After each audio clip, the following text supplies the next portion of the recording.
Le président Faustin Archange Touadéra a officiellement lancé les opérations du projet pilote du processus désarmement, démobilisation, réinsertion et rapatriement, DDRR, en présence du chef de la MINUSCA Parfait Onanga Anyanga, du corps diplomatique et des représentants des organisations internationales le mercredi 30 août. Après un an de travail intense, nous sommes aujourd'hui réunis ici, au siège de l'unité d'exécution du programme national DDRR, pour lancer officiellement le démarrage du projet pilote DDRR. 8 sites sont potentiellement identifiés pour ces actions et le processus commencera par Bangui et progressivement s'étendra vers l'arrière-pays.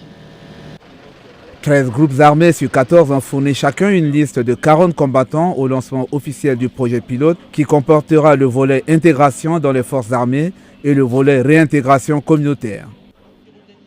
Se présenteront et ne seront admis sur les sites du projet pilote que les combattants des groupes armés qui répondent aux critères d'éligibilité tels qu'établis par l'accord du 10 mai 2015 signé entre les groupes armés et le gouvernement de transition en présence de la communauté internationale et de la société civile.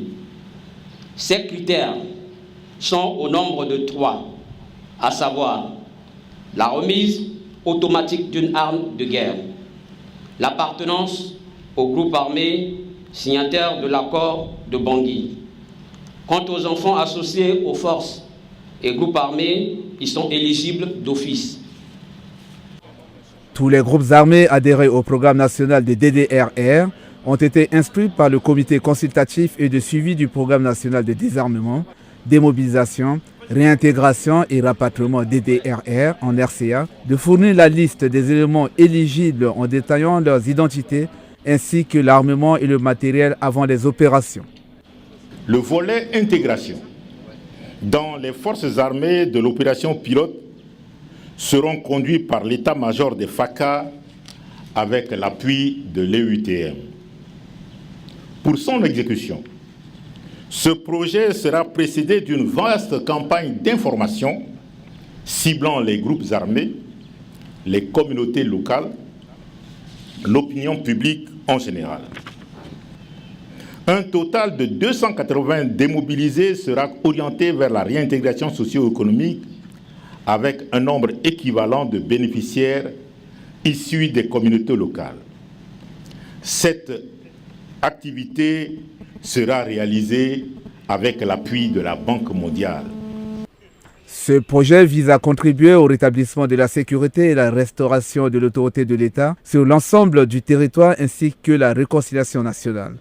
Procéder au désarmement volontaire et à la démobilisation des membres des combattants, des groupes armés signataires et à favoriser leurs intégrations sociales à travers des activités productives.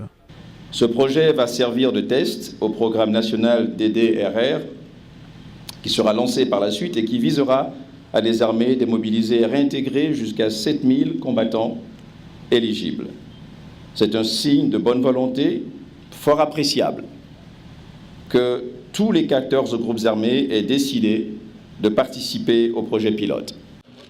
Ce projet permet de minimiser les risques dans le cadre du grand programme et diminuer le nombre d'armes en circulation en faisant le désarmement volontaire de ceux qui les portent. Plusieurs accords ont été signés tels que vous venez de citer, mais c'est la mise en œuvre qui pose problème. Alors donc aujourd'hui, dans le cadre du comité consultatif et de suivi mis en place à la présidence de la République, constitué de tous les groupes armés qui sont adhérés pour le DDR, nous pensons que le travail de planification ont avancé et avec ce travail-là et la volonté politique pour la réussite de ce programme, nous espérons que pour cette fois-ci, ça pourra réussir si nous tous nous y mettons. La MINUSCA a réitéré son engagement de continuer à travailler en étroite collaboration avec le gouvernement centrafricain pour apporter son soutien au dit projet et que sa mise en œuvre n'empêcherait pas la poursuite du grand programme DDRR.